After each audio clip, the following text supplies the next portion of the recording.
espaço para o Dr. Paulo Liberalesso, que é neuropediatra, e que é do Serena, de Curitiba, que foi extremamente modesto em me pedir para falar do currículo dele, né? Então, eu apresento assim e ele vai poder falar de outras coisas, né, com todos vocês. Boa noite, muito obrigada.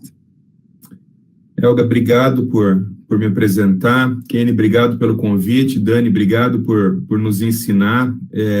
A Dani é uma pessoa muito especial, Kenny. Fiquei muito contente de poder dividir essa noite com ela, viu? Uma mulher inteligente, uma mulher generosa.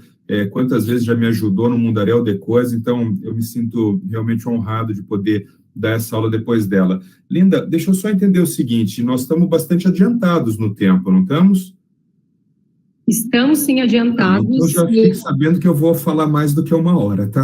Não tem problema, a gente vai curtir muito isso, mas eu já quero dizer para você, gente, o Dr. Paulo, ele tem uma super aula, pega papel e caneta para você não perder nada, tá? Eu já posso dar uns spoilers, não vou dar spoiler nenhum aqui, não estou para fazer isso, mas olha só, pega papel e caneta, anota tudo para você não perder nada. Se você tiver dúvidas, se passar do tempo, entenda uma coisa, o Dr. Paulo, ele é super querido, amigo nosso, tá?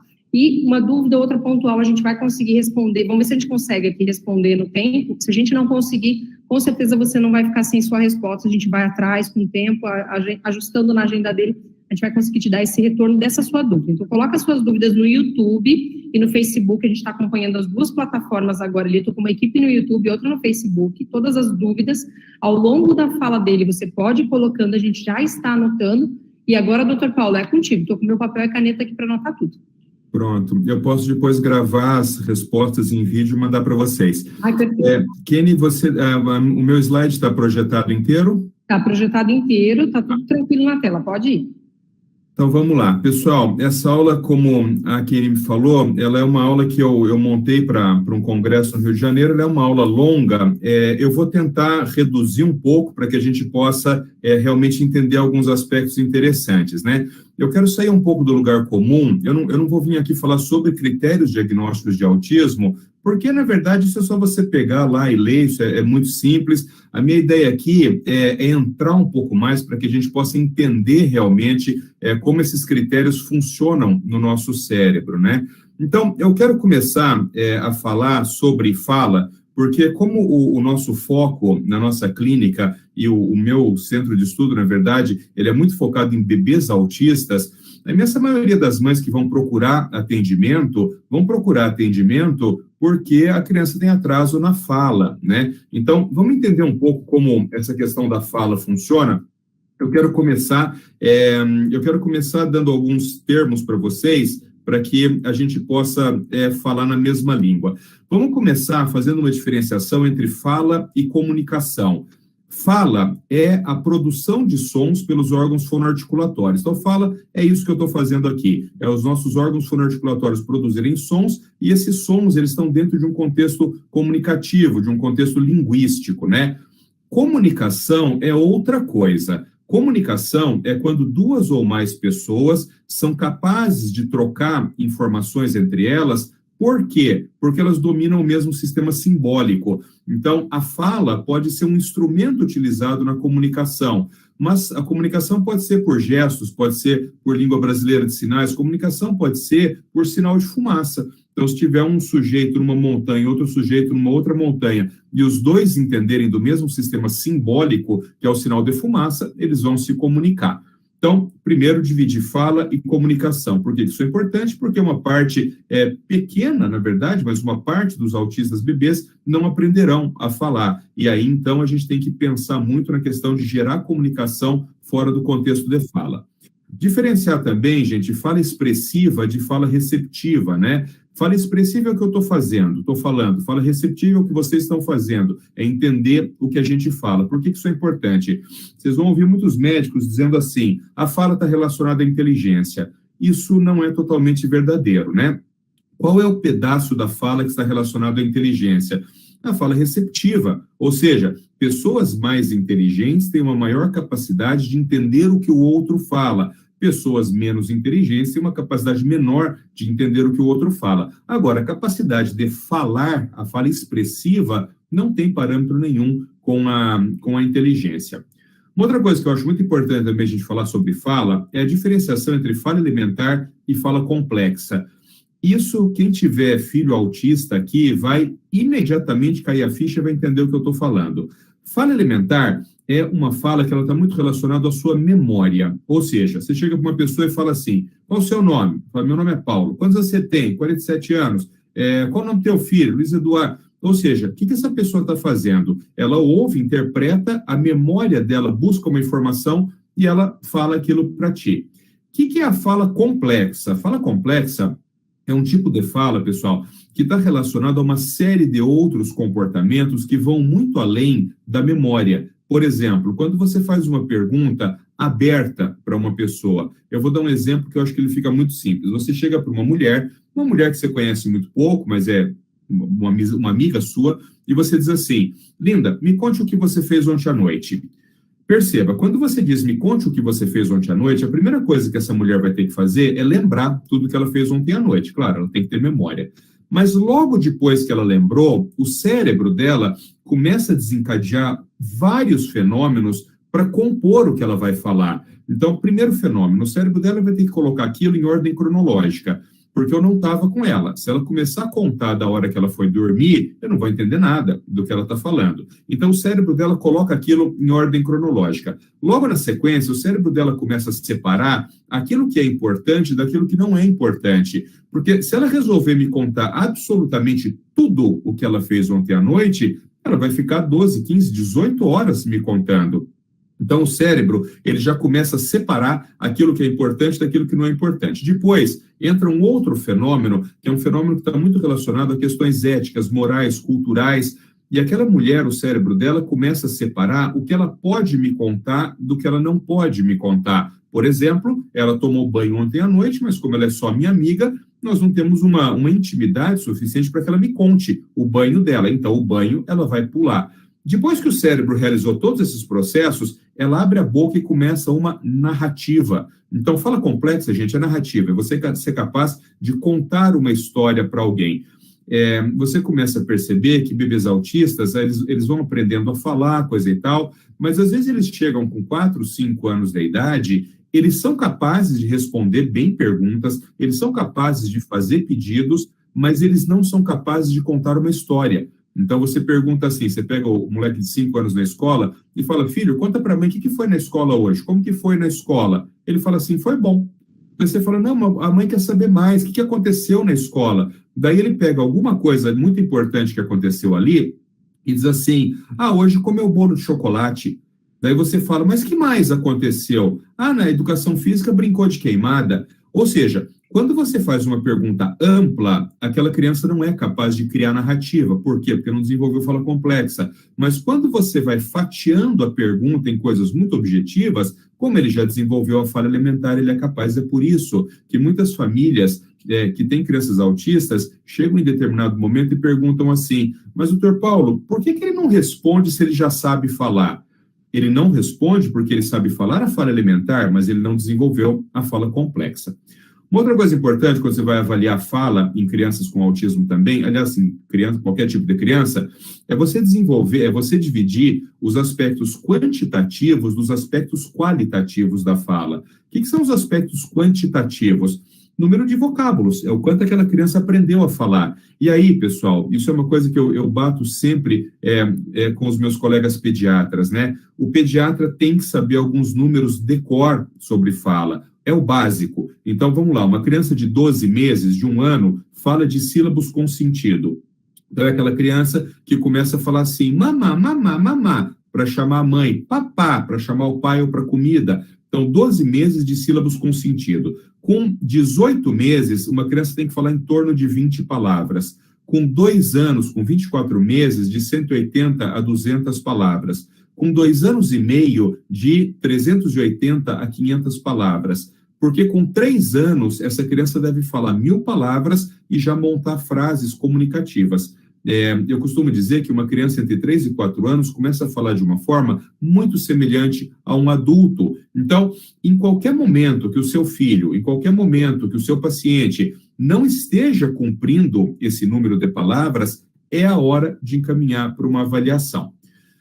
Uma outra questão importante também quando você vai avaliar o desenvolvimento da fala é que a gente não sabe exatamente como as pessoas aprendem a falar. O que a gente sabe é que na natureza inteira, em todos os organismos biológicos, em todos os animais, não existe nenhuma evidência que uma geração ensine a geração seguinte a falar. Portanto, provavelmente, nós aprendemos a falar através de cópia de comportamento, de imitação de comportamento. Não por outro motivo, quem nasce no Brasil fala português, quem nasce no Japão fala japonês. Não por outro motivo, aqui no Sul nós temos um tipo de sotaque, o pessoal do Norte e Nordeste tem outro tipo de sotaque. Por quê? Porque a gente vai aprendendo a falar copiando o comportamento verbal daquela comunidade de ouvintes e falantes que nos cercam. Outro aspecto importante, pessoal, e aí no autismo isso aqui começa a ter uma grande relevância, é a gente entender que existem muitos aspectos dentro da linguística, né? Então, por exemplo, o primeiro ali, fonologia. Fonologia é um pedaço da linguística que estuda a formação do som, a formação dos fonemas. Sintaxe. Sintaxe é um pedaço da linguística que estuda a formação da sentença, ou seja, como que aquele cérebro ele vai colocar aquelas palavras numa ordem correta para que aquilo faça sentido para o ouvinte, né? Prosódia. Prosódia é a acentuação da palavra, a melodia da fala. E a pragmática? Pragmática é o uso social da fala. Quando você tem autistas nível 1 de suporte, que antigamente a gente chamava de autismo leve, normalmente a fonologia, a sintaxe e a prosódia, elas são normais, elas são preservadas, mas a pragmática é alterada. Eu vou ensinar aqui na sequência o que é a pragmática. Quando você tem autistas nível 2 e nível 3 de suporte, ou seja, aquela forma moderada a grave do autismo, todas as quatro, a fonologia, a sintaxe, a prosódia e a pragmática são alteradas.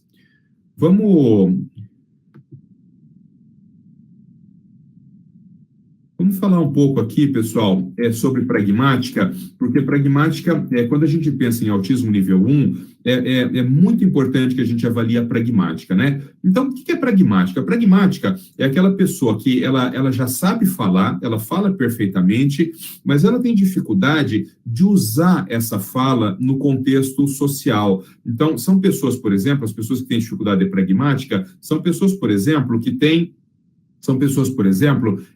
dificuldade de entender piada, são pessoas que têm dificuldade de entender a segunda intenção, são pessoas que têm dificuldade de entender a malícia. Então, por exemplo, quando você olha para uma mulher muito bonita e você diz assim, você é uma gata. As pessoas que têm uma adequada pragmática entendem que você está fazendo um elogio. Você está dizendo, olha, você é uma mulher muito bonita. Mas percebam que, de fato, gata não tem nada o que ver com mulher bonita. Mas, em algum momento da história da construção da linguagem aqui no Brasil, se começou a fazer esse pareamento que gata é mulher bonita. E aí nós usamos isso com naturalidade. Outra, nem que chova canivete. Eu não faço isso nem que chova canivete, né? Não existe um racional, uma lógica por trás disso, né? Mas como a gente sabe que canivete nunca vai chover, isso significa dizer, eu não faria isso nunca. Olhem esse último exemplo aqui de uso social da fala. Um sujeito entra num ônibus e ele diz assim para o cobrador, quanto custa o ônibus? E o cara fala, 4,50. Percebam que o que ele quis perguntar não era quanto custa o ônibus. Ele quis perguntar quanto custa a passagem de ônibus. Mas, como o cobrador é um sujeito que tem uma pragmática adequada, estava implícito naquele momento que o rapaz ele queria saber quanto custava a passagem. Porque se realmente fosse quanto custa o ônibus custa R$380 mil. Claro que não foi isso que ele quis dizer. Olhem esse outro exemplo aqui de pragmática, né? A professora fala para o menino, se eu digo, fui bonita, é passado. Se eu digo, sou bonita, o que é, Joãozinho? Então, deveria falar presente. Ele fala, mentira. Ou seja, ele não conseguiu entender o que estava por trás do discurso dela. Isso, pessoal, é comprometimento de pragmática. Comprometimento de pragmática é muito comum no autismo nível 1. E isso, muitas vezes, as pessoas com autismo nível 1 vão levar isso por toda a sua vida, né? Por quê? Porque é muito difícil você ensinar isso para as pessoas. Uma outra questão muito importante também é que pessoas que têm comprometimento da pragmática também podem ter muita dificuldade de perceber expressões faciais, ou seja, de fazer uma leitura do comportamento não verbal, né? existem programas de computador que nos mostram que o rosto, os olhos, o nosso cérebro, ele é capaz de perceber 21 expressões faciais. Então, você percebe lá se a pessoa está feliz, está triste, está com raiva, está com dor. E como que o nosso cérebro percebe isso quando a gente olha para o rosto de uma outra pessoa? Analisando várias coisas do nosso rosto. Então, por exemplo, o nosso cérebro avalia a posição da sobrancelha, mas isso é extremamente detalhado. Então, se a porção lateral da sobrancelha está para cima, para baixo, se a porção medial está para cima, para baixo, avalia a retração da pálpebra, a altura das bochechas, e aí então você olha para uma pessoa e diz, essa pessoa está feliz. É isso que seu cérebro fez, analisou todas essas variáveis ali, né? Bom, alguém poderia dizer assim, mas Paulo, 21 expressões dá para decorar. Então, mesmo que a pessoa seja autista e que ela não consiga entender isso, daria para decorar. Não dá. Por que não dá? Porque essas 21 expressões, pessoal, elas são as expressões básicas. O problema é que essas expressões elas vão se combinando entre si e acabam gerando dezenas e dezenas e centenas de outras expressões. Eu costumo dar um exemplo, por exemplo, do rosto de crueldade. Então, imagina que uma pessoa me fez um mal essa semana e daqui a 2 semanas eu vejo ela estacionando o carro dela na rua. E aí eu falo, puxa, essa pessoa me fez mal há 2 semanas atrás, sabe o que eu vou fazer? Eu vou pegar essa minha chave aqui e vou lá riscar o carro dela. Quando eu chego lá e eu risco o carro dela, o meu rosto é do quê? É um rosto de crueldade. Crueldade é uma mistura de 2 tipos de face. A face de raiva, que é o que eu estou sentindo dela, e a face de alegria por eu ter conseguido me vingar. Então, aquelas 21 faces, que numa delas é a raiva e numa delas é a alegria, essas duas se combinam e criam uma outra face que é a crueldade. Aí, então, pessoal, você percebe que se torna impossível você decorar todos os tipos de face. É por isso que é muito frequente de uma mãe, por exemplo, sabe quando a criança faz uma coisa errada e a mãe dá aquela olhada de mãe assim, e aquela olhada, qualquer criança olha e já sabe que está errado, que é para parar, né? Mas, às vezes, uma criança autista, a mãe faz aquela cara de braba dela, mas a criança não entende, ela é incapaz de fazer aquela leitura não verbal do comportamento. Então, a criança olha e fala assim, mas mãe, isso é cara de quê?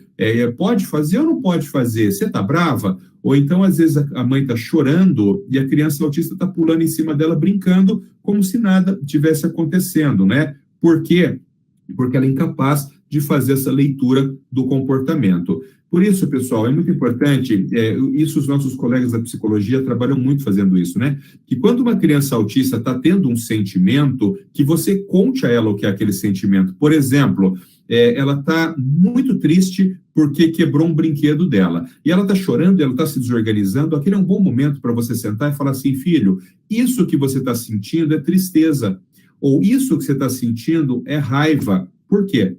Porque como naquele momento aquela criança está sentindo aquilo, a próxima vez que ela observar numa outra pessoa alguma coisa semelhante, se torna muito mais fácil daquela criança autista entender esse sentimento, perceber esse sentimento no outro. Então, lembre-se sempre disso. Crianças autistas, quando eles estão passando por algum sentimento mais marcante, é muito importante que a gente pontue. Filho, você sabe o que você está sentindo? Você não sabe? O que você está sentindo é tal coisa. Muito bem.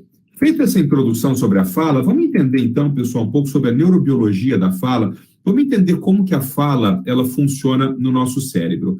Isso que vocês estão vendo aqui é uma face lateral esquerda de um cérebro. Então imaginem que o osso ele foi cortado daqui a aqui, eu tirei o meu crânio desse lado aqui e vocês estão olhando o cérebro humano do lado esquerdo. Portanto, o olho dessa pessoa estaria aqui, o nariz está aqui e aqui a parte de trás. Quando a gente olha um cérebro visto do lado esquerdo, a gente tem que identificar esse primeiro pedaço aqui, ó, que eu estou mostrando para vocês, que é a área primária da audição. Qualquer ruído, qualquer barulho que aconteça no ambiente vai chegar primeiro na área primária da audição. Então, por exemplo, se eu fizer assim, esse barulho, ele chega na área primária da audição. A área primária da audição, ela faz uma seleção inicial sobre o que é aquele ruído. Se for realmente isso aqui é um ruído que não requer interpretação. Então, a área primária da audição, ela vai imediatamente descartar esse ruído. Pessoal, isso é fundamental. Imagina se você ficasse andando na rua e o seu cérebro tivesse que administrar, tivesse que interpretar todos os barulhos que tem ali. é gente falando, é buzina tocando, é chuva caindo, é carro batendo, então não tem como. Então a área primária da audição, ela recebe essa informação, se aquilo não é relevante, ela imediatamente descarta. Agora, se a área primária da audição recebe a voz humana não pode ser descartada, né? Porque a voz humana precisa ser interpretada. Então, o que a área primária da audição faz? Ela transfere essa voz humana para uma área que fica aqui atrás, que nós chamamos de área de Karl-Wernicke, né? A área de Wernicke. A área de Wernicke é a área primária de interpretação da palavra falada. Então, na área de Wernicke, o teu cérebro vai entender o que ele ouviu. Então, se você pergunta para uma pessoa assim, qual o seu nome? A área primária da audição recebe esse estímulo, transfere para a área de Wernicke, e a área de Wernicke entende, essa pessoa quer saber o meu nome. Aí, existe um feixe aqui em cima, ó, que é esse que eu estou mostrando para vocês, que se chama fascículo arqueado ou feixe longitudinal superior. O que esses neurônios fazem? Eles vão transferir essa informação da área de Wernicke, que está aqui atrás, para uma área cerebral que está aqui na frente, que é a área que faz a chamada ideação da palavra falada. Então, se alguém pergunta para mim, qual o seu nome? A ponta do meu cérebro vai criar o conteúdo. O que é criar o conteúdo? Veja, minha boca não mexeu ainda, mas a ponta do meu cérebro vai criar a frase, meu nome é Paulo. Quando a ponta do meu cérebro cria essa frase, meu nome é Paulo, então ela é criada aqui, ela vai transferir essa informação para esta área, que é a área de Broca. A área de Pierre-Broca se junta com a área de Dronker, e essas duas áreas trabalhando juntas, a área de Broca e a área de Dronker, fazem a nossa boca, a nossa língua, a nossa bochecha, a nossa laringe, tudo isso mexer para a frase sair com perfeição. Então, a área de Broca, pessoal, junto com a área de Dronker, é a área que é responsável pela fase da motricidade da fala. Quando você tem a praxia da fala, é aí que está o problema. Então, todo o resto funciona direito, mas a área de Broca, em comunhão com a área de Dronker, não funciona adequadamente, então você tenta falar uma palavra, mas aquela palavra sai toda atrapalhada. Isso que eu expliquei até agora para vocês, sem o quadrado preto, é a fala elementar. Muito bem, agora, quando a gente vai falar sobre fala complexa, a fala complexa que eu falei lá, que é a tal da narrativa, não são só essas áreas. A fala complexa, ela acaba envolvendo muitas outras estruturas, principalmente do lado esquerdo do cérebro, e que começam a amadurecer depois de 4, 5 anos de idade. Então, em crianças de desenvolvimento típico, a partir de 4 anos de idade, a criança deve começar a ser capaz de desenvolver narrativas, de contar histórias de uma forma mais elaborada. Sempre que eu uso esse slide, eu gosto de colocar esse quadradinho azul aí, porque isso tem nada a ver com fala, mas é importante a gente saber também. Esse quadradinho azul é onde está localizada a área primária da leitura e da escrita. A gente sabe que existem áreas de leitura e escrita espalhadas pelo cérebro inteiro, mas nesta região aqui que eu marquei para vocês, ou seja, na região debaixo do lobo parietal e na região superior do lobo temporal, existe uma área muito importante relacionada à decodificação fonológica, né? É por isso que muitas pessoas que têm problemas, por exemplo, que são autistas, por exemplo, têm problemas de leitura e escrita. É por isso que muitas pessoas que têm atraso para falar, não são autistas, mas elas têm atraso para falar, elas vão demorar mais tempo para serem alfabetizadas, porque essa mesma área do cérebro acaba fazendo várias coisas, né? Muito bem. Eu falei para vocês que o comportamento de falar, aparentemente, ele é aprendido por fenômenos de imitação. Então, quando a gente é bebê, a gente vai ouvindo as pessoas que nos cercam falar e a gente vai desenvolvendo a nossa fala. Pessoal, exatamente a mesma coisa acontece com outros comportamentos, né? Então, aparentemente, praticamente todos os comportamentos humanos, eles são aprendidos por cópia, né? Quer dizer, os comportamentos que a gente chama de comportamentos da contingência do ambiente. Tem alguns comportamentos que eles têm que ser ensinados. Olhem isso aqui. Vocês já perceberam que, às vezes, uma criança pequenininha começa a rir, dá gargalhada a um bebê, e a gente começa a rir também? Mas não tem graça, porque o bebê nem sabe falar, não contou piada, não tem graça. Mas o bebê começa a rir, a gente começa a rir. Ou se você está assistindo um filme, acontece uma coisa muito triste, as pessoas estão chorando, você começa a chorar. Isso aqui é clássico, né? Boceja. Uma pessoa boceja, se olha na plateia, várias pessoas bocejaram também. Esse é um outro exemplo que eu gosto de dar, por que os homens cruzam a perna daquele jeito e as mulheres cruzam a perna do outro jeito? Porque o comportamento humano é aprendido por cópia. Então, os homens veem os outros homens cruzando a perna daquele jeito assim, começam a cruzar a perna assim. As mulheres veem as meninas cruzando as pernas daquele jeito e começam a cruzar daquele jeito. Por que isso acontece? Porque o nosso cérebro, ele funciona como um simulador de ações e sensações. Isto aqui é muito falho no cérebro de pessoas com transtorno do espectro do autismo. Aliás, esse é o principal problema que acontece ali, né? Como o cérebro de pessoas com transtorno do espectro do autismo tem muita dificuldade para copiar, para imitar comportamentos, aquele cérebro acaba funcionando de uma forma diferente das outras, nem melhor nem pior, de uma forma diferente. É por isso que, às vezes, a gente faz diagnóstico, por exemplo, de autismo num bebê de 2 anos e um colega da pediatria fala assim, olha, ponha rápido essa criança na escola. Isso não é sempre verdade. Por quê? Se o cérebro daquele bebê autista não for capaz ainda de fazer cópias de comportamento, o fato de você matriculá-lo na escola não muda nada. Por quê? Porque ele vai olhar crianças típicas e não vai ser capaz de copiar. Então, às vezes, em autismos mais severos, a gente precisa pedir para a família tirar a criança da escola, aí você faz uma intervenção pesada nessa criança. A partir do momento que essa criança começa a ser capaz de copiar comportamentos, é sim quando a gente deve matriculá-lo na escola. Mas como que funciona, pessoal, essa história de cópia de comportamento, né? Essa história, ela começa na Universidade de Parma, na década de 90. Tem alguém tentando falar comigo na aula? Se tiver alguém, pode me interromper, que eu estou ouvindo algum ruído, se tiver alguém pode interromper. Bom... Não, doutor, pode seguir, tá? Ok. Pode seguir. Ok. Essa história da cópia de comportamento, ela começa no começo da década de 90, na Universidade de Parma, na Itália, com um sujeito, com um neurofisiologista chamado Giacomo Rizzolatti, que é esse que vocês estão vendo aí. O professor Giacomo Rizzolatti, ele tem um laboratório ainda lá, que é um laboratório que estuda cérebro de macacos, né? E no começo da década de 90, eles estavam estudando como que funciona a área motora do cérebro dos macacos. Então, haviam ali várias jaulas, uma do lado da outra, e quando os macacos acertavam alguma coisa, eles eram recompensados com um amendoim. Então, o pesquisador esticava a mão, o macaco pegava o amendoim. O que esse Giacomo Rizzolatti um dia ele percebeu? Ele estava trabalhando com um macaco aqui, mas tinham vários macacos, cada um na sua jaula, mas ele estava trabalhando com esse macaco, e em determinado momento, ele esticou a mão com o amendoim para que o macaco viesse pegar. E aí aquele macaco veio e pegou o amendoim. Só que, nesse momento, o macaco que estava do lado daquele macaco, e ele estava parado, o macaco do lado, a área motora dele, do cérebro, entrou em funcionamento. Então, o que Giacomo Rizzolatti percebeu naquele exato momento? Que só o fato do cérebro humano observar um outro movimento, ele também... Está vazando o som de alguém, pessoal. O fato de um cérebro observar o comportamento de outra pessoa ou de outro macaco, aquele cérebro também entra em funcionamento, mesmo sem ele se mexer. Vocês entenderam? Então, esse macaco aqui se moveu para pegar o amendoim, mas o cérebro do macaco do lado entrou em funcionamento, a área motora. O que Giacomo Rizzolatti pensou?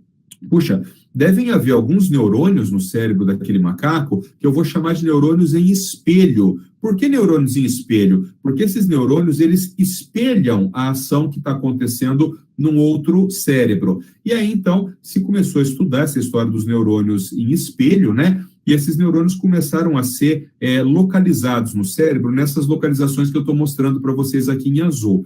Existe neurônio espelho, gente, no cérebro inteiro, mas essas localizações que eu estou mostrando é onde mais tem. Curiosamente, quando se começou a confrontar os locais no cérebro onde mais tinha um neurônio espelho e os sinais e sintomas do transtorno do espectro do autismo, foi se percebendo que havia uma sobreposição, ou seja, existe uma forte teoria, existe uma grande probabilidade do cérebro de pessoas autistas serem incapazes ou serem pouco capazes de copiarem comportamentos de outras pessoas. É por isso que o bebê autista não aprende a falar quando deveria, porque o comportamento é aprendido por cópia. Então, se aquele cérebro ele tem pouca capacidade de copiar comportamento, ele vai atrasar a fala. É por isso que se tem uma professora, por exemplo, a professora está sentada no chão, professora de neném de 3, 4 anos de idade, a professora senta no chão com um livro para fazer uma roda de leitura. Todas as crianças sentam aqui do lado para ouvir. A criança autista, ela pode ficar, por exemplo, no armário, mexendo numa gaveta, ou ela pode ficar apagando e acendendo a luz. Por quê? Porque aquele cérebro não aprende por cópia. Então, aquela criança autista, ela olha para aquelas crianças sentadas ali do lado da professora, e como ela não aprende por cópia, aquilo não faz sentido nenhum para ela. Então, ela nunca virá sentar com as outras crianças. Isso aqui é uma imagem muito interessante, que uma família me mandou. Quando você dá um brinquedo como esse para uma menininha, um menininho de 3, 4 anos de idade, você não precisa falar nada. Imediatamente, essa criança senta e começa a brincar com isso como se fosse uma cozinha, né? Por quê? Porque é panela, frigideira, bule, prato, coisa e tal. Mas saber que isso é para brincar, como se brinca numa cozinha, só dá certo se o seu cérebro trabalha com cópia de comportamento, porque você tem que ter visto, por exemplo, a sua mãe lidando com isso na cozinha, e aí você copia o comportamento da sua mãe. Uma criança autista, por exemplo, que é o que vocês estão vendo aqui nessa figura do lado, para ela não faz nenhum sentido nisso, né? Então, a forma que ela usa esses brinquedos, por exemplo, é empilhando, é a forma como ela usa para brincar. A gente chama isso de brincar disfuncional. Vou falar um pouco sobre estereotipias no transtorno do espectro do autismo, que isso também é uma coisa muito, muito interessante e muito discutida. Quando você pega um manual médico e vai estudar a definição de estereotipia, vai estar escrito lá: estereotipia é um movimento rítmico, repetitivo, disfuncional e involuntário. Por que eu coloquei ali, pessoal, em vermelho, o disfuncional? Porque existe um erro técnico nisso, né? Claro, os médicos, eles não são analistas do comportamento. Por que o disfuncional ali não está errado? Porque na análise do comportamento a gente sabe que não existe comportamento sem função. Todo comportamento tem uma função. Algumas vezes você não é capaz de ver, de perceber a função, mas todo comportamento tem uma função. Quando você pergunta para autistas mais velhos, às vezes uma criança grande, um adolescente, um jovem, um adulto, olha, por que você fazia estereotipia? Por que você chacoalhava a mão? Por que você batia a palma? Por que você fazia assim? Eles nos contam. Eles dizem, olha, na imensa maioria das vezes, a estereotipia, ela me ajudava a me regular. Ela era um comportamento autorregulatório. Eu me sentia melhor, eu me sentia mais calmo quando eu fazia. E é por isso que vocês começam a entender que hoje em dia é muito raro da gente tratar uma estereotipia com medicamento. Por quê? Porque se aquele comportamento, a própria pessoa autista está nos dizendo que serve para ela como autorregulação, não é uma boa ideia você dar um medicamento para bloquear aquele comportamento. Muitas vezes você dá um medicamento para bloquear o comportamento e piora, por exemplo, o transtorno generalizado de ansiedade, porque você tirou um mecanismo de autocontrole daquele indivíduo. Alguns estudos antigos, pessoal, nos mostram que 100% das pessoas autistas têm estereotipias em algum momento da vida, né? Só que, às vezes, nós não percebemos que aquilo é uma estereotipia, mas por exemplo, quem nunca teve filho autista que a criança está andando de um canto para outro e a mãe fala assim, nossa, mas ele está muito agitado hoje, né? Muitas vezes ele não está agitado, muitas vezes aquilo é uma estereotipia dinâmica, então ele fica repetindo, ou a criança que fica girando em torno do próprio eixo, ou a criança que tem estereotipia com objetos, por exemplo, de pega uma caneta e fica fazendo assim com a caneta, são estereotipias que muitas vezes podem passar batido. Durante algum tempo atrás, 15 anos atrás, 10, 15 anos atrás, os médicos tentaram relacionar a estereotipia com deficiência intelectual. Então, existem alguns estudos antigos, estudos mal conduzidos, que mostravam que que autistas com estereotipia tinham um risco maior de deficiência intelectual. Hoje em dia, a gente sabe que isso é uma bobagem. Estereotipia não tem nada a ver com potencial intelectual. Você pode ter estereotipia em autistas com inteligência normal, você pode ter estereotipias em autistas com altas habilidades e você pode ter estereotipias em autistas com inteligência desviada para baixo. O que nós sabemos sobre a estereotipia no cérebro humano? O cérebro humano, pessoal, lá nas profundezas dele, tem uns núcleos que a gente chama de núcleos da base, né? São dezenas de núcleos da base, nós não precisamos decorar esses nomes, Mas nós sabemos que pessoas que têm estereotipia, esses núcleos da base, eles não funcionam adequadamente. Por que eles não funcionam adequadamente? Porque eles têm uma quantidade de um neurotransmissor chamado dopamina muito aumentada. Como que a gente descobriu isso? Se você pega um rato de laboratório, um rato que ele não é um rato autista, tá? Ele é um rato típico, né? A gente pode fazer rato autista em laboratório, tá? Mas não é o caso aqui, ele é um rato típico. E aí você pega uma seringa e injeta uma dose alta de cocaína nele, ou de uma anfetamina, ou você pode injetar até a ritalina, porque a ritalina vai ter o mesmo efeito nesse caso aqui. Então você injeta uma dose alta de cocaína nesse rato, algumas horas depois, você mata esse rato, olha o cérebro dele e vai ver lá esse tal dos núcleos da base. Você vai perceber que a quantidade de dopamina nos núcleos da base aumentou absurdamente. Então, nós sabemos que quando o núcleo da base e o lobo frontal tem muita dopamina, a pessoa desenvolve as estereotipias, né?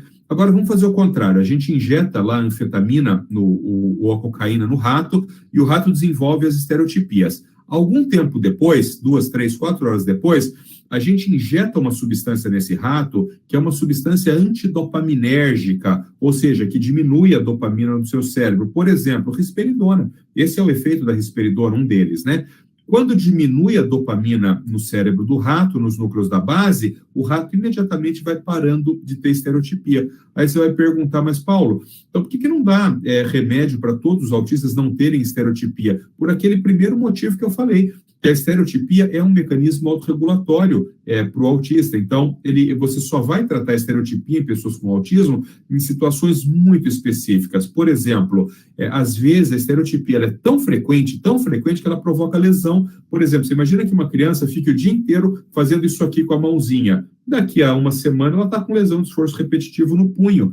Ou imagine que uma criança ela faz tanta estereotipia que a estereotipia é um comportamento competitivo. Então, por exemplo, você solta ela ali numa festa de aniversário, para ela ir brincar com os amigos, com as outras crianças, mas ela fica tão excitada que ela fica a festa inteira de aniversário estereotipando e não consegue brincar com as crianças. Ou seja, ela é uma estereotipia competitiva, né? Também você vai ter que tratar.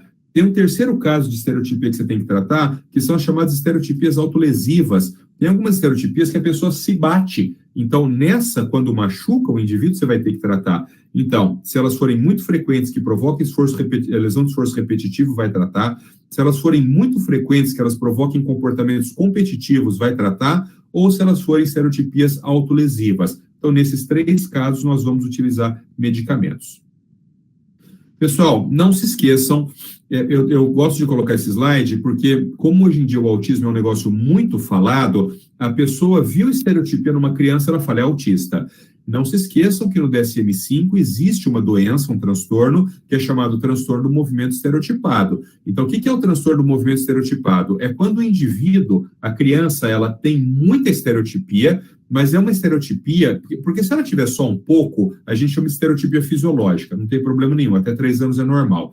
Mas se a criança tiver muita estereotipia, a nível de provocar problemas sociais, problemas no trabalho, problemas escolares, ou de provocar autolesão, mas ela não tem nenhuma outra manifestação clínica, não é autismo, é transtorno do movimento estereotipado. Então vamos lá, se tiver pouca estereotipia, sem impacto nenhum, estereotipia fisiológica.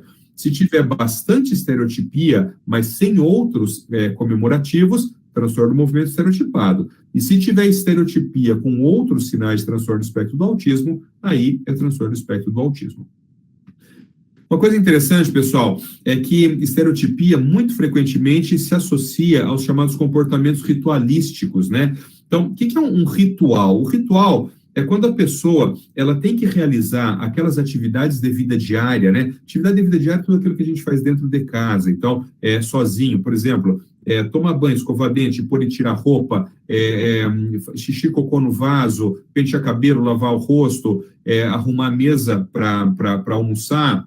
Isso são atividades de vida diária. E o que são atividades de vida prática? Aquilo que a gente faz, eu costumo dizer, de casa para fora, né? Então, por exemplo, é você saber pegar um ônibus para ir para o trabalho, é você saber pegar o seu celular e pedir comida no iFood. Então, o comportamento ritualizado, as atividades de vida diária, as atividades de vida prática, elas têm que ser feitas rigidamente da mesma forma. E se muda a forma como é feita, o sujeito sofre uma descompensação, um comportamento disruptivo, né? Aquilo faz muito mal a ele. O que a gente sabe da origem desses comportamentos ritualísticos?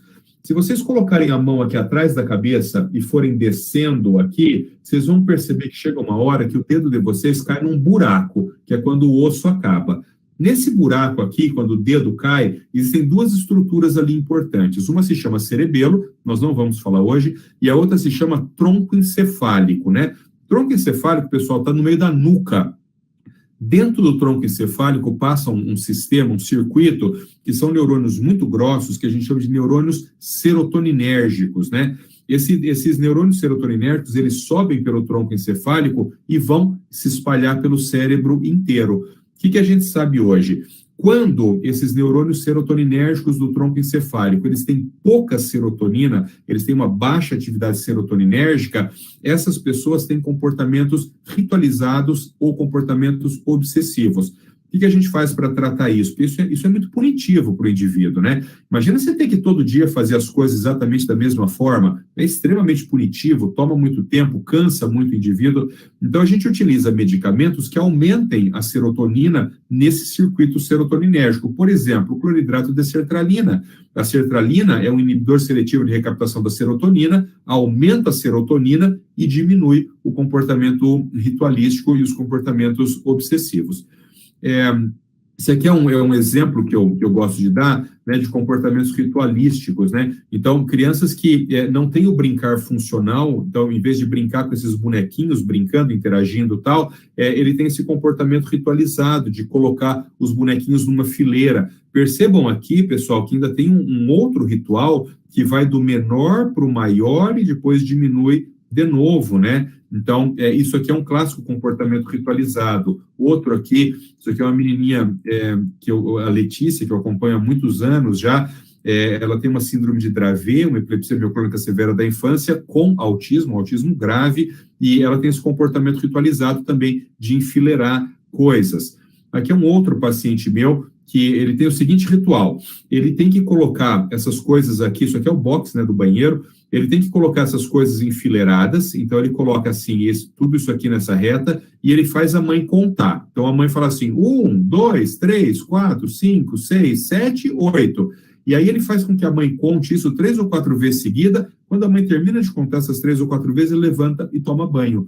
Aí você fala, mas Paulo, da onde que veio isso? Não tem da onde, o cérebro dele criou esse ritual, que para ele tomar banho, ele precisa cumprir isso aqui. Por isso que eu falo, gente, que às vezes é muito punitivo para o indivíduo, né? Porque você imagina você ter que cumprir esse ritual várias vezes por dia, todos os dias da semana, coisa e tal. Isso aqui é um outro paciente que eu tenho, que essa caneta é aquela que vai colocando a pontinha atrás e vai mudando a cor, né? Então, esse menino, ele tem um ritual de sequência de cores. Então, ele arranca todas aquelas pontinhas de dentro da caneta e coloca elas todas enfileiradas, assim, né? Se vocês observarem aqui, a ordem das cores ela é muito semelhante, tem uma troca aqui no final, aqui está amarelo e marrom, aqui está marrom e amarelo, mas é um comportamento muito ritualístico, sempre exatamente da mesma forma. Esse aqui é um outro paciente que eu tenho, que ele tem clips e ele se sente muito bem com os clips, ele tem um saquinho que ele leva no bolso, sempre cheio de clips. Essas imagens aqui são na tampa, na mesa do meu consultório. Quando eu estou conversando com a mãe, ele vai montando essas estruturas ali com clips e tal, sempre também de forma muito ritualizada, né? Quando ele está muito descompensado, ele enfia a mão ali no bolso, ele pega nos clips e você percebe claramente que aquilo traz um conforto para ele. Esse é um outro paciente meu, uma criança muito grave, um autista de 8, 9 anos de idade, que tem um comportamento ritualizado de enfileirar coisas. Ele primeiro tinha obsessão por livros, depois a esta obsessão por livros se juntou um comportamento ritualizado de enfileirar coisas. Nós nunca conseguimos livrar essa criança totalmente desse comportamento ritualizado. Observem que no começo ele enfileirava só livros e depois de um tempo isso foi se agravando, ele começou a enfileirar todas as coisas, né? Então, enfileirava caderno, aqui tem uma bíblia, aqui tem um pano de prato, os brinquedinhos dele e tal. Aqui um outro exemplo também de enfileirar coisas. Essa aqui foi uma foto de um dia que a mãe fotografou e me mandou desesperada, porque além de enfileirar os livros, os brinquedos, ele estava começando a enfileirar todas as coisas da casa. Então, vocês estão vendo aqui os porta-retratos, um vaso, coisa e tal, um livro que ele achou. Então, um comportamento ritualizado que foi aumentando de impacto na vida dessa criança, né? Aqui aquela clássica história de obsessão por dinossauros, né? Isso é um mito, na verdade, né? Claro, muitas pessoas gostam de dinossauro, mas isso é um mito, que autistas gostem de dinossauros, mas pode acontecer. Então, alguns autistas têm obsessão por dinossauros, e isso às vezes também pode levar a coisas muito curiosas, como essa aqui, de um autista que tinha mais de 400 dinossauros em casa, e cada um tinha seu nome, e ele dividia esses dinossauros por famílias, tal. Então, um comportamento extremamente obsessivo e ritualizado, né? Aqui tem um outro aspecto, pessoal, que eu quero tratar com vocês também, que é essa questão da neurobiologia do transtorno sensorial. Isso é uma coisa que quem tem criança autista em casa, se ainda não se defrontou com esse tipo de situação, em algum momento vai se defrontar. Para que a gente entenda essas alterações sensoriais no autismo, eu preciso apresentar para vocês essa estrutura do cérebro humano que nós chamamos de tálamo. O tálamo, ele tem o tamanho de 2 unhas, mais ou menos grudadas assim, e ele é essa bolinha que você está vendo aqui, ó, está lá nas profundezas do cérebro. O que o tálamo faz? O tálamo, ele faz a interligação entre o meio ambiente e o nosso cérebro. Ou seja, tudo aquilo que está acontecendo aqui no meio ambiente, o som, as luzes, a temperatura, o toque das pessoas, tudo isso que acontece aqui entra no teu cérebro pelo tálamo. E o tálamo, o que ele faz? Ele decide para onde ele vai mandar aquela informação. Olhem aqui que aí fica mais fácil. Vamos dizer que eu mostro uma caneca para uma pessoa. A pessoa está na minha frente, eu mostro essa caneca amarela para ela. Essa caneca, essa imagem, ela vai até o olho. Quando o olho recebe essa imagem, ele vai transferir essa imagem através do nervo óptico para o tal do tálamo, que está lá nas profundezas do cérebro. Quando o tálamo recebe essa informação, que é uma informação visual, porque o seu olho viu a caneca, o que o tálamo vai perceber? Fala assim, olha, isso aqui é informação visual. O que eu tenho que fazer? Eu tenho que transferir essa informação para a área da visão, no nosso cérebro, que fica aqui atrás, a chamada área 17 de Brodmann, o sulco calcarino. Quando esta informação, o tálamo joga para a área da visão, aí você diz assim, eu estou vendo uma caneca amarela. Percebam, pessoal, que se o estímulo for barulho, for uma música, por exemplo, é totalmente diferente, né? Alguém tocou a música, essa música vem para a sua orelha transfere, através de um grupamento de nervos, isso para o tálamo percebe que isso é uma música e vai transferir para onde? Para aquela área primária da audição, e aí você ouve a música.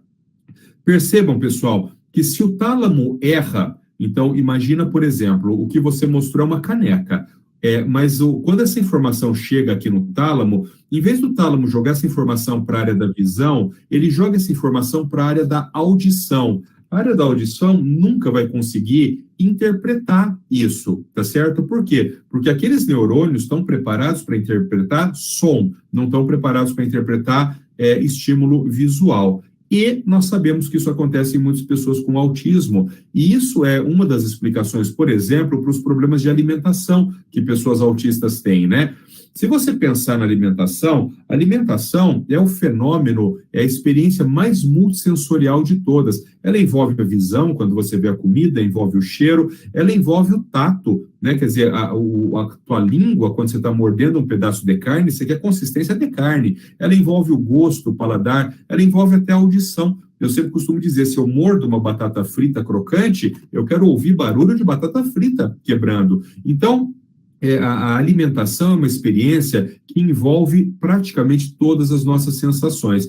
Por que criança autista pode ter muito problema com a alimentação? porque criança autista pode ter muito problema com interpretação sensorial, né? Então, às vezes, a região intracavitária, a língua, a bochecha, as gengivas, os dentes da criança, eles têm dificuldade com determinadas características do alimento, por exemplo, com a temperatura, ou com a consistência do alimento, ou às vezes com a forma do alimento. Eu tenho pacientes, por exemplo, que a mãe, se ela pegar um bife e cortar em tirinha, a criança não come. Mas se a mãe pegar o bife e cortar na forma de um triângulo, a criança come. Eu tenho crianças que selecionam pela cor, então a criança passa 6 meses comendo só o que é marrom, ela só come caldo de feijão e bife, ou seja, isso foi o critério que aquele cérebro criou para entender aquilo como alimentação. Mas não se esqueçam, pessoal, que existe uma outra causa de dificuldade alimentar no autismo, que ela é muito pouco estudada, mas ela é muito frequente,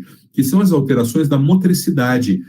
Todo mundo sabe que autistas, crianças autistas, têm problemas motores, né? Eles são um pouco mais desengonçados, às vezes eles demoram um pouquinho mais para começar a andar, às vezes a pinça digital não é tão boa, então é comum que crianças autistas tenham problemas motores, mesmo que sejam muito discretos, mas se você investigar, você vai achar.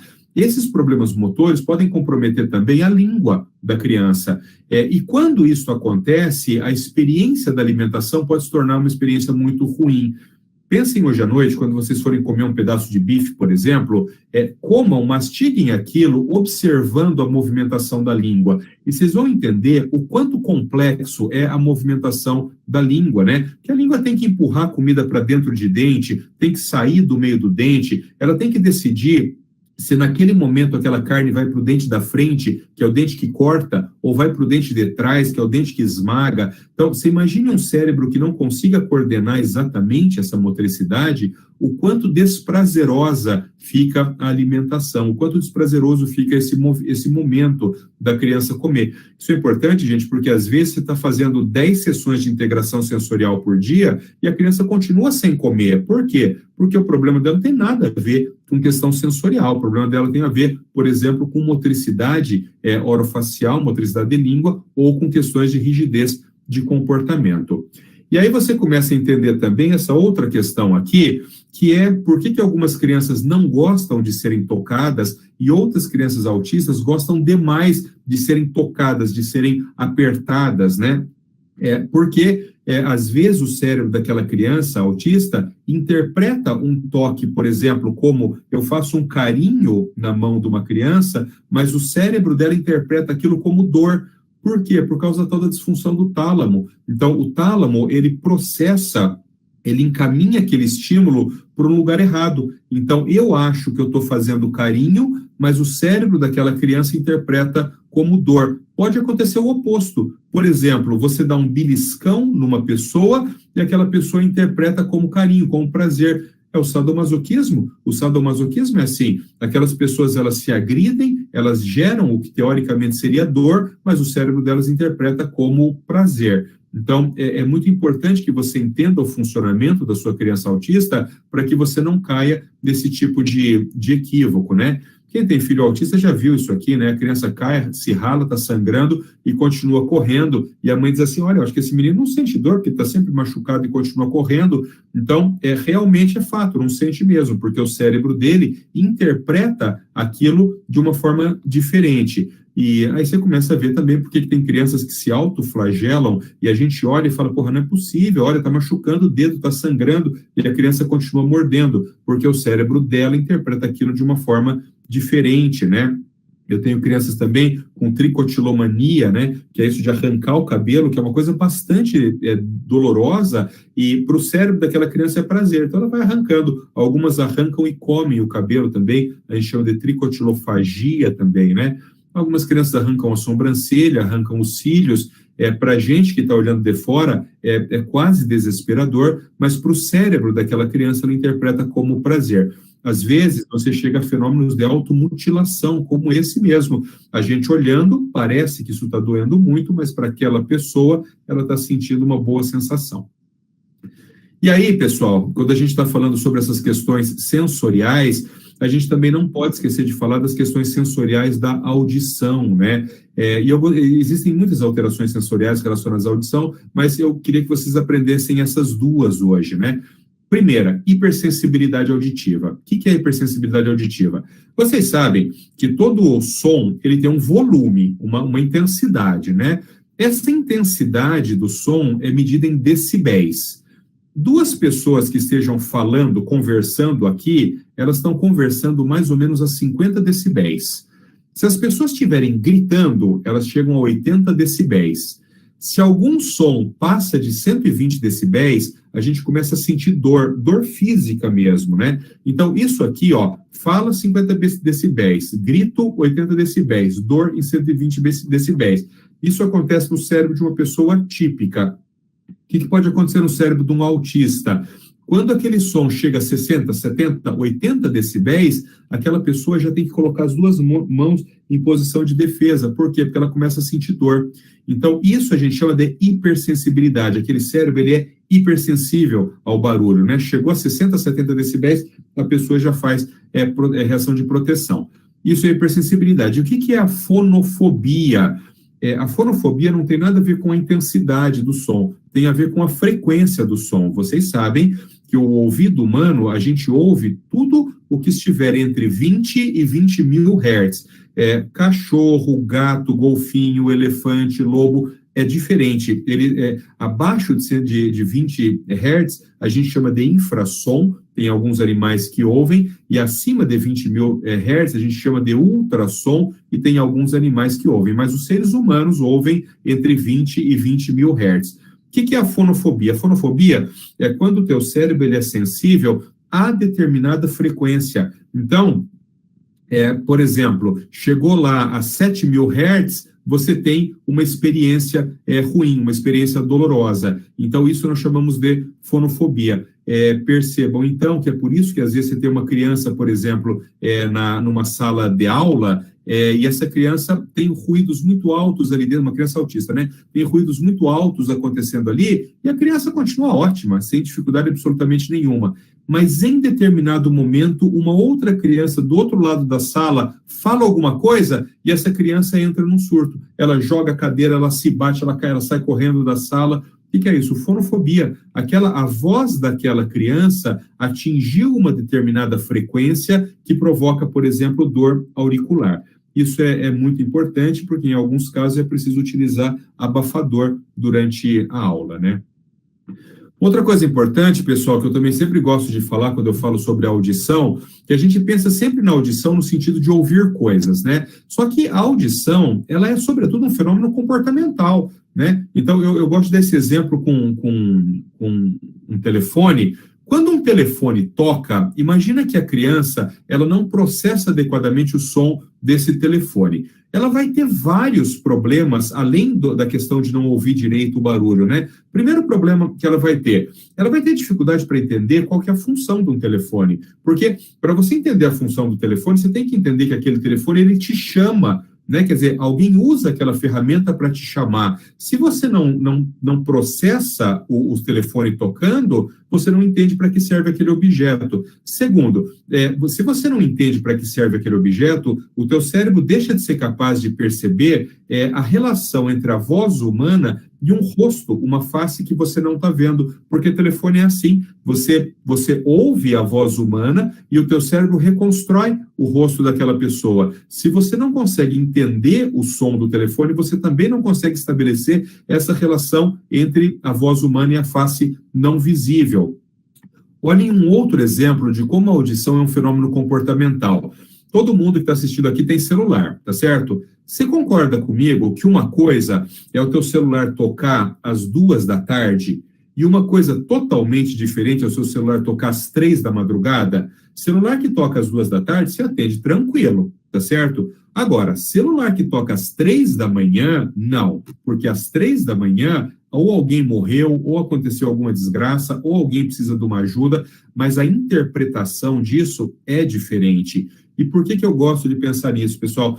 Porque quando você pensa nessa história do celular tocando às 2 da tarde, às 3 da madrugada, você começa a entender que o nosso cérebro, ele trabalha com o que a gente chama de fluxo de correlações cognitivas complexas, né? Nós estamos fazendo um estudo com pacientes meus na nossa clínica para tentar entender por que o fluxo de correlações cognitivas complexas do cérebro de autistas é muito diferente do cérebro de pessoas típicas, né? Eu vou dar um exemplo aqui, vocês vão entender o que eu estou querendo falar. Vamos dizer que você chegue com uma pessoa e fale assim, eu vou te falar uma palavra e eu quero que você me fale o oposto daquela palavra. E aí você fala, diabo. A média das pessoas aqui no Brasil, se eu falar diabo e falar qual que é o oposto de diabo, a pessoa vai falar Deus. Percebam, gente, que isso não tem lógica absolutamente nenhuma. Deus não é o oposto de diabo. Por que a média das pessoas pensa nisso? Porque a média das pessoas pensa assim, diabo é um troço muito ruim, é muito maligno, é muito danoso. Deus é uma coisa muito boa, ele é muito bendito. Então, Deus está em oposição ao diabo. Teoria das molduras relacionais da análise do comportamento, tá certo? Muito bem. Aí vamos dizer que o teu cérebro fale assim, o oposto de diabo é Deus. A partir desse momento, eu falo assim para você, crie agora, livremente, correlações a partir da palavra Deus. Quando eu fui fazer esse slide aqui, que eu estou mostrando agora para vocês, essa foi uma correlação que eu fiz. Percebam que eu vou explicar para vocês como eu fiz essa correlação, mas se a gente perguntar para as milhares de pessoas que estão me ouvindo falar agora aqui, cada um vai fazer uma correlação diferente, mas todas as correlações terão uma lógica. Então, por exemplo, como que eu fiz? Alguém me perguntou, Paulo, qual é o oposto de diabo? Eu falei, Deus. Aí a pessoa me diz, Paulo, faça correlações a partir da palavra Deus. Bom, para mim, Deus lembra a Santíssima Trindade. A Santíssima Trindade lembra Jesus Cristo. Jesus Cristo me lembra os primeiros cristãos. Os primeiros cristãos eu correlaciono com o Coliseu, porque muitos primeiros cristãos foram assassinados no Coliseu. O Coliseu me lembra o Senado romano. O Senado romano me lembra Nero. Nero me lembra que Roma pegou fogo. Roma pegando fogo me lembra a Grécia clássica. Por que a Roma substituiu a Grécia? A Grécia clássica me lembra uma ilha que se chama Ilha de Kos, na Grécia, e nessa Ilha de Kos nasceu um sujeito que se chama Hipócrates, que é o pai da medicina. Então, percebam, pessoal, que esse fluxo de correlações cognitivas complexas só passa pela minha cabeça, porque eu fui envolvendo aqui um monte de coisa que eu gosto. Eu gosto de estudar o início do cristianismo, eu gosto de estudar a história romana antiga, eu gosto de estudar a Grécia clássica, eu adoro estudar a medicina antiga, então meu cérebro criou isso aqui. O que acontece com muitos cérebros autistas? Esse fluxo de correlações cognitivas complexas, primeiro, ele pode não ocorrer. Você diz assim, faça correlações a partir da palavra Deus. A pessoa não consegue fazer correlações a partir disso. Ela até entende que Deus está em oposição ao diabo, mas ela não consegue fazer correlações. Ou, o que também pode acontecer, o cérebro autista faz correlações que nós chamamos de correlações espúrias. O que são correlações espúrias? Ele começa a correlacionar coisas que racionalmente não têm correlação. Então, esse estudo que nós estamos fazendo agora nesse momento é de tentar entender isso. Como que o cérebro de pessoas autistas gera correlações cognitivas e se é possível que se crie instrumentos para ensinar essas pessoas a criarem correlações de melhor qualidade. Kane, como que eu estou no tempo, linda? Doutor, tá tranquilo ainda, dá para o senhor fazer, consegue... Mais um pouquinho aqui. Mais de 10 minutinhos, pode? Ok, obrigada. Vamos mais um pouquinho aqui. Vamos falar um pouco, pessoal, sobre a questão de atenção e concentração no cérebro da pessoa autista, e eu vou usar isso para ensinar vocês essa teoria, que é uma teoria que embasa a compreensão do autismo, que é a teoria da coerência central. Muito bem, primeiro eu vou ensinar como que funciona a atenção e concentração num cérebro típico, tá? Então, isso que vocês estão vendo aqui de novo é um cérebro visto do lado esquerdo, né? Então, vocês estão vendo o cérebro humano desse lado aqui. Um cérebro típico, nessa região posterior aqui do cérebro, então, em mim está mais ou menos aqui, existe um centro ali que nós chamamos de circuito posterior do controle da atenção. Então, em mim está aqui. O que o circuito posterior do controle da atenção faz? ele diz a você no que é para você prestar atenção. Então, nesse momento, por exemplo, que vocês estão assistindo isso aí no seu celular, ou no seu laptop, ou no seu computador, é o centro posterior, o circuito posterior do controle da atenção que está dizendo a vocês que vocês têm que prestar atenção nisso aqui. Percebam que eu, por exemplo, estou dando aula aqui no meu escritório, tem um monte de coisa aqui, tem quadros aqui na frente, tem minha coleção de canetas, tal, mas como o meu circuito posterior do controle da atenção funciona adequadamente, eu fico focado aqui na aula que eu estou dando. Muito bem. Quando o circuito posterior do controle da atenção, ele acha o foco da atenção, por exemplo, se uma criança estiver sentada assistindo aula, tem que estar prestando atenção lá na frente da professora. Quando o centro posterior do controle da atenção acha um foco de atenção, o que ele vai fazer? Ele vai estimular um grande centro localizado aqui na frente, aqui, e esse tem representação dos dois lados do cérebro, que é o circuito anterior do controle da atenção. O circuito anterior do controle da atenção, ele faz você manter a sua atenção por um tempo prolongado no que o circuito posterior disse. Então, o circuito posterior, eu estou aqui, sou aluno, estou sentado vendo minha prof lá na frente. O circuito posterior me diz que eu tenho que ficar olhando para a professora. E o circuito anterior me faz ficar olhando para a professora durante 40 ou 50 minutos. Muito bem. Essa região aqui de trás, pessoal, funciona com um neurotransmissor que a gente chama de norepinefrina. Então, se você nasce com uma quantidade boa de norepinefrina ali atrás, você sabe para onde você tem que dirigir a sua atenção. Esse circuito anterior funciona com uma substância que nós chamamos de dopamina. Se você nasce com uma quantidade boa de dopamina ali, você consegue manter a sua atenção por longos períodos de tempo. Agora, e se você nasce com pouca norepinefrina atrás e pouca dopamina na frente? Você tem TDAH, você tem transtorno do déficit de atenção com hiperatividade. Vocês estão entendendo, galera, que isso aqui não tem nada a ver com autismo, isso tem a ver com outro transtorno que se chama transtorno do déficit de atenção com comportamento hiperativo impulsivo, que, claro, que pode vir junto com o autismo. Nós sabemos que acima de 80% dos autistas também têm TDAH, mas isso não tem nada a ver com o autismo. O que tem a ver com o autismo e que as pessoas muitas vezes confundem essa alienação autística com o déficit de atenção. Vamos pôr de novo a mão aqui atrás. Lembra que a gente vai descendo o dedo aqui, o dedo cai num buraco, né? Vocês lembram que eu falei que ali atrás tinha duas estruturas, o tronco cerebral e o cerebelo. O cerebelo vem do grego pequeno cérebro, né? Então, o cerebelo está localizado nessa região aqui atrás, e o cerebelo ele tem uma estrutura que fica lá no meio dele, que a gente chama de área 7A, área 7A do cerebelo. O que a área 7A do cerebelo faz? Ela faz com que a gente consiga prestar atenção em várias coisas ao mesmo tempo, que a gente consiga prestar atenção em muitos estímulos ao mesmo tempo. Então, por exemplo, se eu mostro essa foto aqui para vocês, e eu pergunto assim, o que está acontecendo aqui? O que o teu cerebelo, o que a área 7A do cerebelo vai fazer? Ela vai fazer uma varredura sobre tudo isso aqui, vai pegar todos esses elementos e vai falar, Paulo, isso aqui é uma festa de aniversário de criança, tá certo? Como que você sabe isso? A área 7A do seu cerebelo coletou todas as informações e te levou a uma tomada de decisão. Agora, vamos mostrar só 2 pedaços daquela imagem. Agora nós não vamos mais ver a imagem inteira, nós vamos ver a orelha do coelho e nós vamos ver um pedaço do cano azul. Assim, isso, pessoal, é o que vê o cérebro de um autista cuja área 7A do cerebelo não funciona adequadamente. Por quê? Porque como essa área 7A do cerebelo não funciona, aquele cérebro é incapaz de recolher todas as informações do meio. Ele pega alguns pontos e se fixa, ele se perfoca naqueles pontos. Vocês concordam comigo que se eu não tivesse mostrado essa imagem, se eu tivesse mostrado esta imagem e perguntasse, galera, o que é isso aqui? Vocês iam falar, não sei. E eu vou além, eu pergunto, muito bem, mas se você chega num lugar e você vê isto aqui, você sabe como se comportar? Não, porque você não sabe o que você está vendo. Se você chega num lugar e você é uma criança típica e vê isto aqui, você fala, isso aqui é festa de aniversário, eu vou me comportar como estando numa festa de aniversário. Agora, se você chega e vê isso aqui, você não sabe que é festa de aniversário, você não sabe como se comportar. Vejam esse outro aqui. Eu olho para isso aqui e falo, isso aqui está acontecendo aqui. Neymar jogando bola, jogando futebol, tá certo?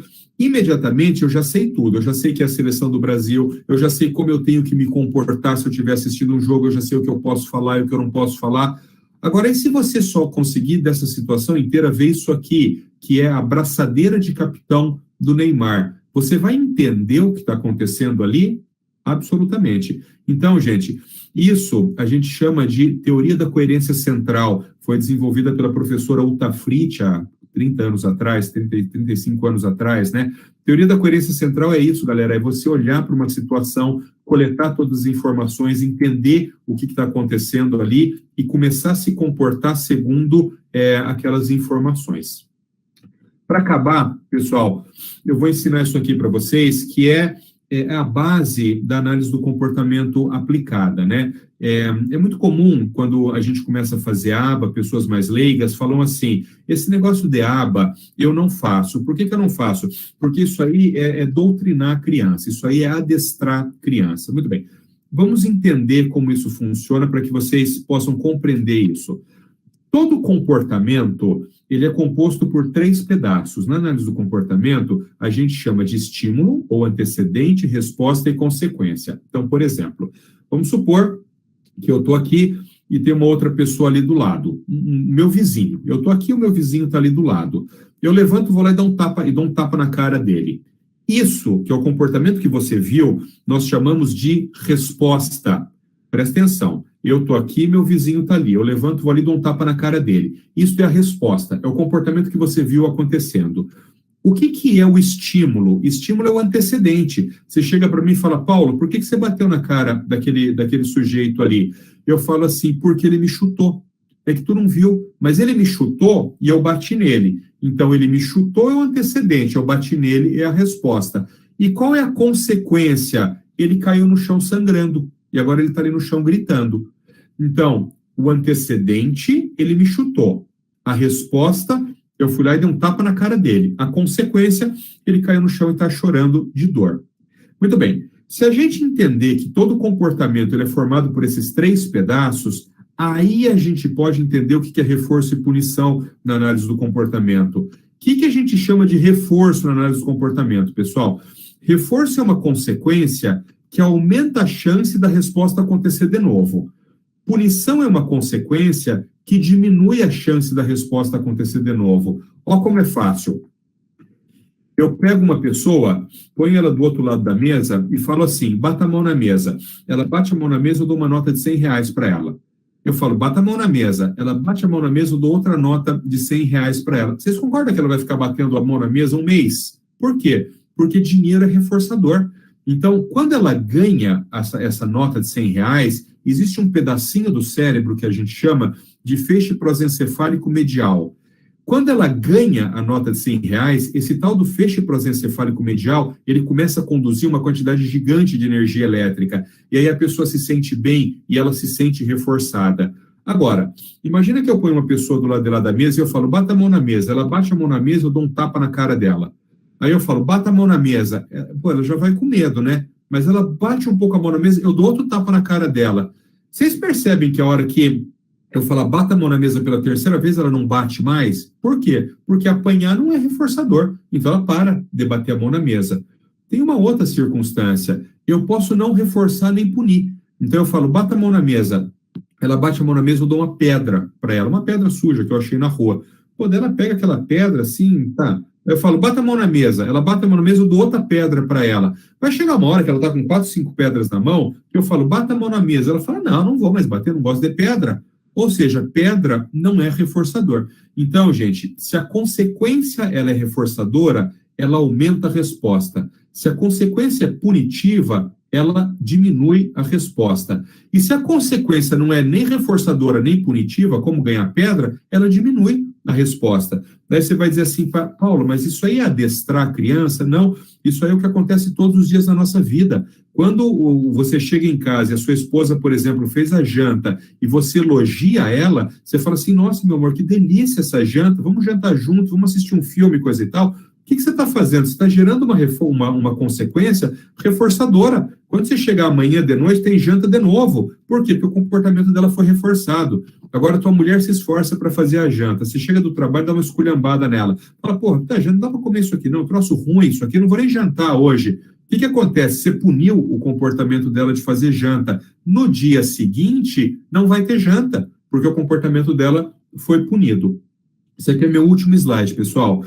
Isso aqui é uma coisa que eu sempre gosto de ensinar na consulta para as famílias.